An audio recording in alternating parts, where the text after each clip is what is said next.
On a une paupérisation du métier. Alors, je ne suis pas en train de vous faire les Misérables de Victor Hugo, mais très clairement, c'est une réalité. Il y a une perte incroyable de pouvoir d'achat de la profession enseignante depuis une trentaine d'années, alors même que le niveau d'études requis a augmenté. Donc on a un métier qui est plus qualifié aujourd'hui qu'il ne l'était il y a 30 ans sur le plan des études, mais qui est beaucoup moins bien payé avec un pouvoir d'achat qui est en forte baisse. Donc, et des conditions de travail très difficiles. Et des conditions de travail qui se sont dégradées. Ça aussi, les enquêtes du ministère montrent, le temps de travail réel augmente et il y a une enquête bien-être, on aurait dû l'appeler mal-être probablement du coup, où effectivement, enfin, c'est catastrophique, surtout pour une profession intellectuelle à Bac+5, c'est pas du tout les niveaux qu'on devrait avoir. Mais tout ça, Emmanuel Macron le sait, et le ministre Pap Ndiaye le sait aussi. Le sait. Non, mais je veux dire, oui. On parle avec le chef de l'État. Donc, oui.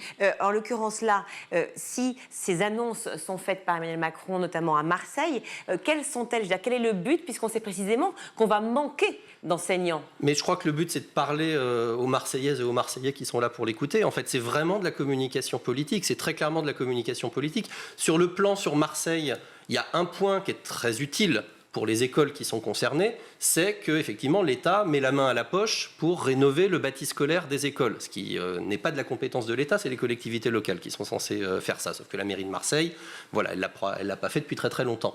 Donc là, effectivement, il y a quelque chose c'est pour ça que le maire de Marseille accueille très positivement, sans aucun doute, la chose aussi, c'est qu'en fait, on lui donne de l'argent. Enfin, on lui rénove ses écoles. Donc, du coup, lui, forcément, il est plutôt satisfait. Mais ça ne peut pas être une politique nationale. Il ne va pas arriver demain en Seine-Saint-Denis en disant « Allez, hop, le budget de l'État, c'est parti, on va rénover toutes les écoles du 93 ». Ça n'arrivera pas. Ça.